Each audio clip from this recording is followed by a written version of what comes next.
Vamos lá então, pessoal. Vamos dar início à nossa entrevista coletiva com o técnico Claudinei Oliveira. Claudinei, boa noite. Hoje no futebol brasileiro tá muito raro gols de faltas, né? A gente tem visto cada vez menos, enfim, acho que são vários aspectos que talvez isso tenha influenciado, talvez, enfim, a qualidade, talvez pouco tempo de treinamento, enfim. E a gente viu hoje o Londrina ganhar, né, por 3-0 com 2 belos gols de falta. Na quarta-feira, o Gustavo já tinha feito também um gol de falta lá em Cianorte. Evidentemente que isso foi apenas um ponto dessa grande vitória. Gostaria que você falasse da vitória, mas também desse aspecto, né, que tem sido decisivo para o Londrina. Uma situação que a gente tem visto cada vez com mais raridade aí no futebol brasileiro. Boa noite, Lúcio. Boa noite a todos. É um prêmio porque eles treinam, né? Então, apesar de a gente estar com esse calendário corrida de jogo em cima de jogo, às vezes o jogador com a musculatura cansada é até perigoso, mas eles sempre pedem para, professor, 2, 3 só para não perder o costume de treinar a bola parada e tal, e eles estão sempre fazendo. O França, o Iago, o Lucas Marques fez uma bela cobrança de falta no último jogo lá contra o Cianorte, né? E o goleiro fez uma bela defesa do Chepo. O gol de falta do França, vamos dizer que foi um gol culposo, né? Não foi doloso. Esse de hoje foi doloso. Ele teve a intenção de fazer aquilo mesmo. Foi um belo gol do França, uma cobrança de média distância, que ele pegou muito bem na bola. O Iago também. Aquela cobrança próxima à área é difícil encobrir a barreira, né, pela distância. Ele foi muito feliz. Acertou lá na bochecha da rede, como a gente fala. Então a gente fica feliz das coisas estarem acontecendo e tanto que eles estão trabalhando, tanto que eles estão plantando, eles estão colhendo. E um dos grandes exemplos é o Ayrton Silva. O Ayrton Silva é um menino que foi bem o primeiro jogo, saiu no intervalo porque tinha amarelo. Precisou entrar um pouco no segundo jogo, entrou bem, ficou alguns jogos sem nem participar e continuou trabalhando pra caramba e treina. Então, o que eu mais ouvi quando saiu o gol dele, o pessoal do banco, ele merece muito, ele merece muito. Então, é isso que a gente tem que buscar. É esse merecimento. Nada cai do céu, nada vem à toa. Né? Então, o que a gente planta, a gente vai colher. E esse, né, estou falando exemplo do Ayrton, porque é um menino que jogou bem o primeiro jogo e saiu do time. Mas todos eles estão plantando coisas boas. Então, quer seja treinar, fazer 2, 3 cobranças de falta depois do treino, seja acabar o treino, o Wallace e o Caio virem pedir fazer um cabeceio defensivo, porque sabe que o adversário tem uma equipe boa no jogo aéreo. Então, esses detalhezinhos vão construindo as vitórias. Então, foi uma grande vitória. Não foi uma vitória tranquila, o placar engana um pouco, foi um jogo difícil. O Paraná teve chance com 1-0 de empatar o jogo. A gente não pode agora, ganhando 3-0, esquecer da dificuldade que o jogo nos proporcionou. Mas ficamos felizes com a vitória, né? Atingimos a segunda colocação, atingimos 10 pontos com apenas 2 jogos como mandante, né? Então é uma pontuação interessantíssima. E agora é brigar para não se contentar com o que fez, né? Botar na cabeça de todo mundo que a gente pode fazer muito mais e ter humildade para lá contra o Operário. Vai ser um jogo muito difícil. Líder e vice-líder, vai na liderança da competição, né? A gente vai com as melhores armas, com o melhor esquema tático para enfrentar o Operário. E mais parabenizar o Iago, o França e todos que treinam o Lucas Marques, o pessoal que tem treinado no dia a dia aí, porque o prêmio veio no jogo de hoje. Tudo bem, Claudinei? Boa noite, parabéns pela vitória. Diante de tudo que tem se apresentado, né, até uma análise tua com relação a esse resultado positivo, um resultado com um placar amplo dentro de casa, o torcedor também necessitava disso pela ansiedade que ficou depois do jogo contra o Maringá. Por tudo que se apresentou, a equipe hoje está entre os 3 melhores jogos do Londrina no teu comando desde que você chegou? Assim, eu acho que o resultado acaba enganando um pouco, né? Não foi um jogo tão fácil, não, nem tão controlado. Foi um jogo difícil, a gente teve dificuldade no jogo. Eu acho que a gente já teve jogos melhores, que a gente teve amplo domínio do jogo, comandando umas ações. Né? O jogo do Curitiba, que pesa a equipe do Curitiba ser uma equipe sub-20, que venceu o Maringá aqui em Maringá. Quando a gente venceu, a gente não deu muito valor, mas a gente dominou totalmente o jogo. Não teve nenhum momento risco de sucesso naquele jogo. Mas assim, falando aqui do Café, acho que a Série C ano passado a gente fez grandes jogos contra o Náutico, a gente fez um grande jogo contra o Botafogo da Paraíba, apesar de não termos vencido, jogamos muito bem contra o Botafogo da Paraíba. Fizemos grandes jogos aqui ano passado, não sei se eu colocaria como... Talvez o melhor jogo nosso aqui, desde que eu estou aqui, tenha sido aquele jogo com a Ferroviária que foi 0-0 lá em Araraquara. Pelo jogo ser fora de casa, qualificação do adversário, inclusive conseguiu acesso. Acho que aquele jogo lá a gente foi perto da perfeição. Hoje foi um jogo que a gente venceu com tranquilidade, vai para reclamar, ganhar de 3-0 do Paraná Clube, pela grandeza do Paraná Clube. Eu acho que o Londrina mostrou que é grande também, sempre foi e vai continuar sendo. Agora, o resultado foi maravilhoso, mas a gente tem muita coisa para corrigir. Eu acho que teve jogos que a gente teve menos correções a fazer do que nesse. Esse aí eu já tenho muita coisa já já está aqui na minha cabeça para mostrar vídeo para os atletas que a gente precisa melhorar em alguns aspectos. Boa noite, Claudinei. Nesse ritmo da tua resposta, eu faço outra pergunta.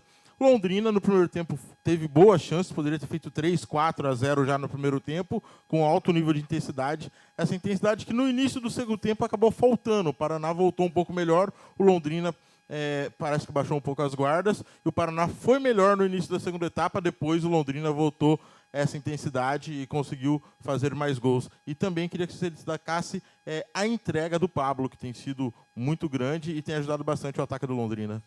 Então, acho que assim, o Paraná volta no segundo tempo, né? Acho que no primeiro tempo eles tiveram aquela chute na trave, que foi um contra-ataque, a gente também estava mais ou menos controlando, eles criavam um perigo sempre com o Riquelme ali no 1-1, que é um jogador muito habilidoso ali. E o segundo tempo eles voltam, eles colocam um tanque na área, até esperei que eles fossem colocar o Leandro Pereira junto com o tanque ali para buscar esse jogo aéreo, mas não, eles colocaram o Leandro meio que um falso ponta, fechando com o cruzamento. A ideia dele é quando a bola entrasse no Riquelme, o Leandro fecharia na área para criar superioridade na área e ter o cruzamento ali. Então eles criaram volume, começaram a ter mais escanteios, faltas laterais, volume em termos de cruzamento, né? Por dentro, trocando passes, não entraram tanto, mas eu concordo que começaram o segundo tempo incomodando um pouco. A gente fez o ajuste de colocar os 3 zagueiros, né? Porque a gente achou que precisava para ter a dobra da marcação está mais próxima, não precisa estar tirando o zagueiro de área para fazer a cobertura do João e depois do Bolt, nessa situação do Riquelme. Então, acho que quando a gente fez isso, a gente apagou o incêndio, controlou o jogo. E a questão de ritmo é assim, cara, a gente vai sofrer um pouquinho, né? Como eu falei, os jogadores foram chegando, o Alisson chegou numa quinta-feira, foi relacionado, viajou, jogou 45 contra o Coxa, aí depois jogou mais 30 e pouco, mais 40 e pouco, mais 60, ele está indo. Então, ele vai ganhando o ritmo, né? E assim serve para alguns atletas que chegaram e não fizeram a pré-temporada completa, né? Fizeram uma pré-temporada quebrada. Então, acho que a gente vai ter que administrar bem isso, para não perder ninguém por lesão. E estamos fazendo isso, procurando fazer. Hoje a gente optou por tirar o França um pouquinho mais cedo, pusemos o Wellington. Então, eu fico feliz que os jogadores estão entrando, estão iniciando, estão entrando, estão dando resposta. A tua outra pergunta, desculpa. Sobre o Pablo, cara, eu já falei algumas vezes para vocês, né? Eu até falei, o Pablo é um fenômeno, não é um fenômeno comparando com o Ronaldo Fenômeno, né? Para ninguém me interpretar mal. Um fenômeno em termos de entrega, de disposição. O cara que não tem vaidade, ele corre para todo mundo, ele se dedica. A gente torce para que o gol dele no Paranaense saia logo, né? Que ele já tem 2 assistências, ele fez o gol no torneio de verão. Mas que o gol dele saia logo, porque ele está merecendo. Hoje deu uma bela cabeçada, né? Que o Gaspar fez uma grande defesa. Mas é isso, cara. Acaba contagiando todo mundo, né? O cara está ali atrás, vendo o centroavante correr que nem um louco com marcar para ajudar a marcar. Isso vai contagiando todo mundo. E a marcação nossa começa pelo Pablo e termina lá, o último homem de marcação ali, que é na realidade, nosso goleiro, que é o Luiz, mas termina nos zagueiros. E o contrário, a construção também começa por um bom passe do Wallace, às vezes, um lançamento do Caio, um passe do Maurício. O futebol hoje é isso, né? Integrado, todo mundo se ajudando. Boa noite, Claudinei. Inclusive, o Maurício saiu falando, né, da vontade do time, que é não parar de correr nunca, e esse vai ser o Londrina que o torcedor vai ver em 2025. A Vitória fez o Argel acabar de pedir demissão, né, não é mais o técnico do Paraná. E eu queria que você falasse da leitura que você teve, porque você tem colocado o Robson Duarte e hoje você fez uma leitura diferente. Qual foi a leitura? Assim, a leitura foi a questão assim, o França estava semana com desgaste, com desconforto muscular. Então a primeira troca que a gente fez foi uma troca simples do Wellington pelo França, né? E aí quando a gente sente a necessidade de colocar um terceiro zagueiro para controlar esse jogo aéreo, que era o que poderia nos causar algum problema, tanto na bola parada quanto nos cruzamentos com a bola rolando, a gente já tinha tirado o meia, né? Então não tinha como, não ia tirar o Iago que estava bem, não ia tirar o Pablo, que vocês citaram que estava bem no jogo, não ia tirar um volante, ficar só com um volante e um meia. Então a gente optou por deslocar o Wellington para a beirada, né, no lugar do Henrique, e tirar o Henrique também, que é um jogador que se doa bastante, estava um pouco desgastado, já tinha tomado amarelo também. E aí o cenário para a entrada do Robson seria, daqui a pouco o Iago sentia, a gente mudava o Wellington de lado e colocava o Robson, até porque tem um jogador que controla bem o jogo por dentro, tem um bom domínio de bola, faz um jogo mais associado, que talvez até caberia hoje. E só que a gente, daqui a pouco, foi perdendo. Na hora que a gente faz a troca, vocês observaram, eu chamei o Carlão e o Paredes, eu ia tirar os 2 volantes e ia botar Carlão e Paredes. Até para premiar o Carlão, que também é um menino que vem treinando bem, para dar oportunidade para ele. E quando eu chamo os 2, o Pablo pede para sair. Ele viu que ia fazer as 2 últimas, inteligentemente, falou, professor, eu estou sentindo, a gente mandou voltar o Carlão e colocamos o Kevin, aí também não quis colocar o Robson e tirar o Pablo pela questão do jogo aéreo, né? Porque aí a gente perderia mais um. Não adianta a gente ter 3 zagueiros e não tem mais ninguém para cabecear. Então, com o Pablo ali, a gente tem o Kevin ali para substituir o Pablo, teria um jogador bom no jogo aéreo. Então, a gente vai pensando é um quebra-cabeça ali, não tem? Às vezes você começa o jogo falando, pô, hoje é um jogo bom para tal atleta. Aí começa a desenhar a substituição, cartão amarelo, você não consegue fazer o que você pensou. Mas tenho certeza que o Robson vai ajudar a gente bastante ainda na competição, ele sabe disso, da importância que ele vai ter, já entrou alguns jogos, outros não podem entrar. A gente está procurando também dar oportunidade para todos, sempre que possível. A gente terminou o jogo com 4 atletas da base. Se a gente não tivesse tirado o Pablo e colocado o Calão, terminaria com 5 atletas da base, um jogo dessa grandeza. Então a gente está fazendo esse trabalho aí devagarzinho, nem sempre vai dar certo, né? Quando não der certo a gente vai ser criticado, a gente está pronto para isso, mas a gente está procurando fazer aos poucos da rodagem para os meninos, da minutagem, para eles poderem nos ajudar mais na frente. Boa noite, Claudinei. Agora vocês viajam 10 dias fora, quando voltam, já voltam para o VGD. Existiu no vestiário essa conversa de hoje, ter sido a última dança no café? A gente não sabe, né? A gente não sabe como é que... A previsão é essa, que a gente jogue no VGD, mas a gente não sabe daqui a pouco também se a gente vai precisar fazer um jogo ou outro no café, dependendo do tamanho do jogo. Não sei se uma final de estadual, a gente estando na final, se vai poder jogar no VGD, se não vai. Não sei se manda da federação, se tem limite de público. A gente não... Sinceramente, eu não sei, eu não vi o regulamento, né? Então, a gente não sabe, não é a última dança, porque a gente vai voltar a jogar no café. Acho que o café é a nossa casa também, tanto o café quanto o VGD. Né? Então, a gente fica feliz. Eu estive lá no VGD essa semana, vocês estavam até lá, a gente esteve lá, as obras estão caminhando bem, a gente espera que dê tudo certo para a gente fazer o próximo jogo lá. Mas se não der, a gente sabe que as portas estão abertas. Agradecer à prefeitura, né? A gente está usando a estrutura aqui do café direto, o prefeito teve com a gente aqui. Agradecer bastante a ajuda, a sessão do gramado aí para a gente treinar, o cuidado que eles estão tendo aí para deixar o gramado em boas condições para a gente. E não tivemos essa conversa, não. Os jogadores gostam de jogar aqui desde o ano passado, a gente sempre gostou. É o que eu falo, nunca saímos vaiados. No último jogo que a gente perdeu do Maringá, teve uma outra manifestação, até com relação a mim, não com relação aos atletas, mas os atletas, assim que acabou o jogo, a torcida começou a gritar, é tubarão, é tubarão, é tubarão, não deixou ninguém baixar a cabeça. Então a gente tem que agradecer o torcedor que veio no café e esperar que a gente lote o VGD lá a partir da próxima partida, se realmente ela acontecer lá. Boa noite, Claudinei. Com a vitória hoje, o Londrina assume a vice-liderança, 1 ponto atrás do Operário, que é o adversário da próxima partida que vale a liderança.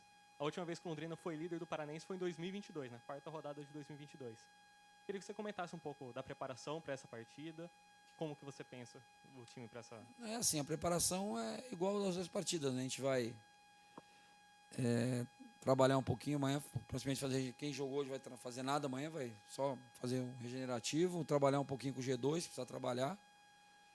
Na terça-feira antes da viagem fazer uma coisa bem pouca, talvez uma bola parada, uma coisa bem leve, aí mostrar uns vídeos aí, porque não dá para treinar também, que não deu 48 horas do jogo. Pegar a estrada e ir para Ponta Grossa. A única vantagem, sim, o Operário jogou hoje também, terminou 2 horas antes do nosso jogo, também domingo para agora, só que o Operário jogou em casa, né? Se não me engano, jogaram em Ponta Grossa. O Operário jogou em casa? Jogou em casa, não viajou, né? Como nós não viajamos, não vai viajar, vai ficar esperando a gente ir lá. A única diferença é essa, mas assim, faz parte. A gente sabia que o campeonato, como eu já falei para vocês, as 9 rodadas, 3 jogos só em casa, então o que eu acho que a gente tem mais que comemorar, a gente está com 10 pontos, sendo feito só 2 jogos em casa. Acho que isso é importante, porque tem times aí que estão com uma pontuação boa, inferior, um pouquinho menor, um pouquinho pior, mas que fizeram muito mais jogos em casa do que a gente. Então, a gente tem que avaliar esse cenário também da tabela e, como vocês sempre falam, continuar sendo um mandante indigesto, um visitante indigesto e melhorar cada vez mais nossa produção como mandantes aqui. Hoje foi um jogo legal, que a gente venceu bem, melhorou o saldo de gol, temos aí o melhor ataque da competição, acho que o segundo melhor saldo de gols, né? Então a gente está brigando aí para ter bons números. Agora, a liderança agora não, é a mesma coisa que eu falei com o jogo contra o Maringá, eu não vou mudar meu discurso, né?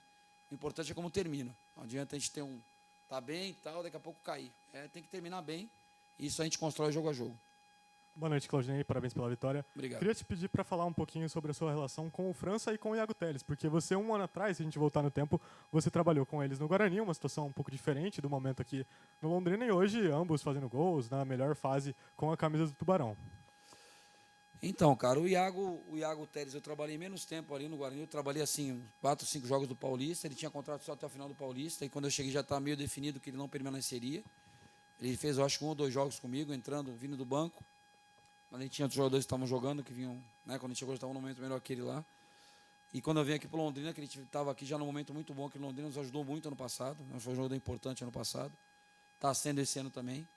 O França é um jogador que eu trabalhei no Guarani, identifiquei bastante qualidade dele, bola parada boa, remate fora da área, que é uma coisa que eu acho que é muito importante no futebol de hoje. E quando a gente estava aqui no Londrina, sim, a gente brigou para trazer para cá porque a gente achou que ia nos ajudar bastante, como está ajudando, né? Já desde o ano passado, independente de ser ele titular ou Longini, sempre que ele entrava, ele dava conta, fazia gols, dava assistência, enfim.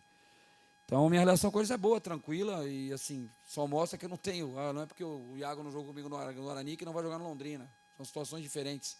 Não é porque eu indiquei o Gustavo França que eu cheguei aqui, encostei o Longini, o França vai ser titular porque eu que indiquei o Gustavo França. Eu procuro trabalhar de acordo com a situação, procuro ser justo com todo mundo, não vou ser sempre, vou errar pra caramba. Mas a relação com eles é boa, como é com todos os atletas. Lógico que os que estão aqui do ano passado já, como eu falei, tem nos ajudado, né? Já sabem a forma da gente trabalhar, já sabem esse lema que foi citado aí, Londrina não para de correr, já passam para os outros também, então nos ajuda bastante isso. Então não só o Iago, que já estava no passado, França, Pablo, Maurício, os meninos da base, Caio, que já treinava com a gente, Bolt, Carlão, o próprio Hélio, treinou bastante com a gente ano passado, apesar de não estar no grupo. Então esses jogadores que já estavam, Elzo, que é um cara importante, aí apesar de não estar jogando hoje, é um cara fenomenal no bastidor aí, nos ajuda muito. A gente traz uns caras com peso de Alisson, o Alisson para nos ajudar em termos de experiência, de ajudar, né, o restante do grupo. Eu estou muito satisfeito, né, mas a minha relação com o Gustavo França e com o Iago é essa. No Guarani, França jogou um pouquinho mais comigo do que Iago, e aqui o Iago vem jogando direto, né, teve até mais titularidade que o França. Só para finalizar, professor, o teu reencontro, né, com a equipe do Operário depois de algum tempo, tem uma rivalidade muito grande entre Londrina e Operário dentro do Campeonato Paranaense. O que você está projetando também para um duelo como esse? Cara, sim, hoje foi um encontro com o Paraná também, que eu trabalhei 3 vezes, né? Hoje a gente está no Londrina, a gente tem que focar no Londrina aqui. A gente esteve lá no Operário em 2022. Fomos demitidos no final do primeiro turno. Em nenhum momento a gente esteve na zona de rebaixamento ali. Acho que a gente tinha 20 pontos em 19 jogos, só 9 como mandante. Foi a opção de fazer a troca. Aí eu fui para o Sport, a gente quase subiu o Sport lá. Na última rodada a gente brigou pelo acesso, não conseguiu. Mas tenho muita boa relação com o Júnior, com o Álvaro, o presidente, com todos lá. Só tenho a agradecer eles pela oportunidade de ter trabalhado lá.